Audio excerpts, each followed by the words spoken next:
President Trump's former personal attorney, Michael Cohen, pleaded guilty in federal court today to lying to Congress. Cohen conceded that he was intentionally wrong. He lied about the dates of an abortive Moscow real estate deal when he testified to the Senate Intelligence Committee last year. Cohen's plea was, of course, big news on cable television. The president responded to it as well. He called Cohen, quote, weak and, quote, not a very smart person. Well, that's objectively true, of course. It's also worth asking why anyone would hire a weak, dumb lawyer.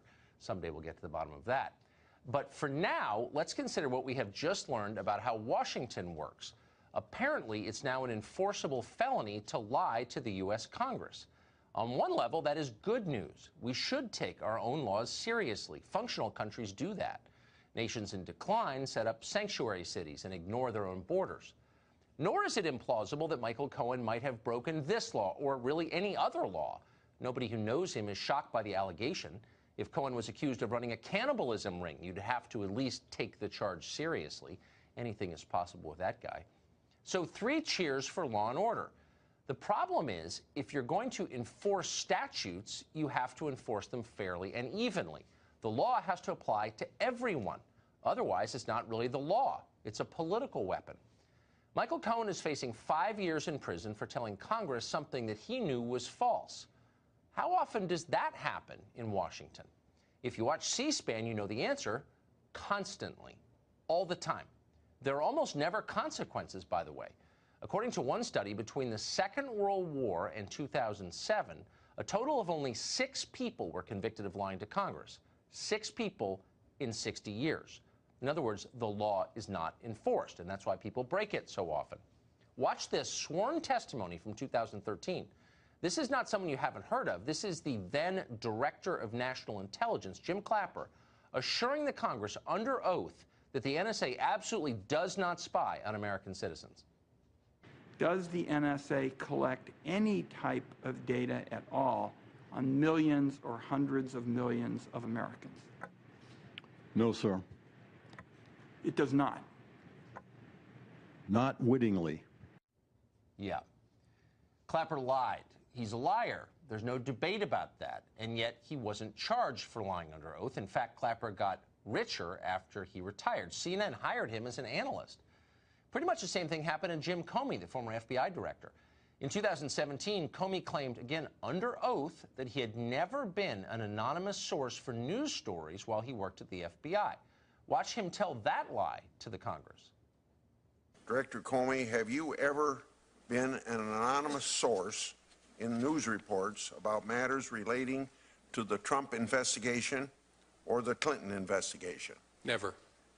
Have you ever authorized someone else at the FBI to be an anonymous source in news reports about the Trump investigation or the Clinton investigation? No. Yeah, well, according to Comey's longtime deputy who would know, and that would be former FBI Deputy Director Andrew McCabe, what Comey said on the tape you just saw is totally untrue. So Comey lied to Congress. But nobody cared. Jim Comey went on to get rich as a pundit selling his book. The same people rooting for Michael Cohen's destruction for lying consider Jim Comey a hero. And then there's former CIA Director John Brennan. Brennan lies constantly. That's well documented.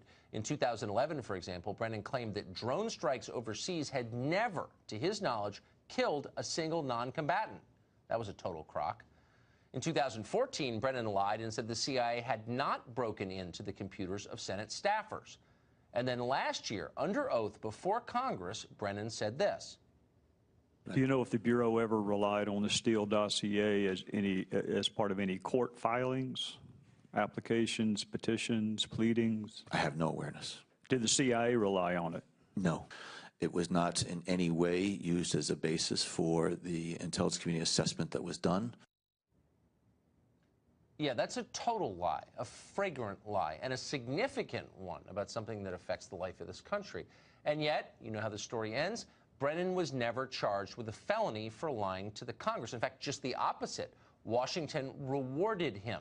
Brennan is now an analyst for NBC News. He could be on the air tonight telling you why it's so vitally important that Michael Cohen was charged with lying to Congress. Because we really can't have that. Rule of law, blah, blah, blah, blah, blah. Do you notice a theme here that connects all of these stories? Yes, there is one, and it's simple. The well-connected can do pretty much whatever they want.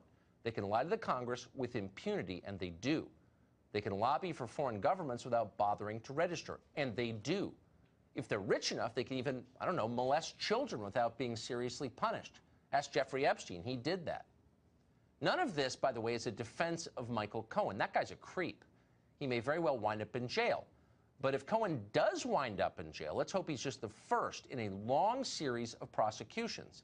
If the law is applied to Michael Cohen, then it has to be applied to people who have lied about things that actually matter.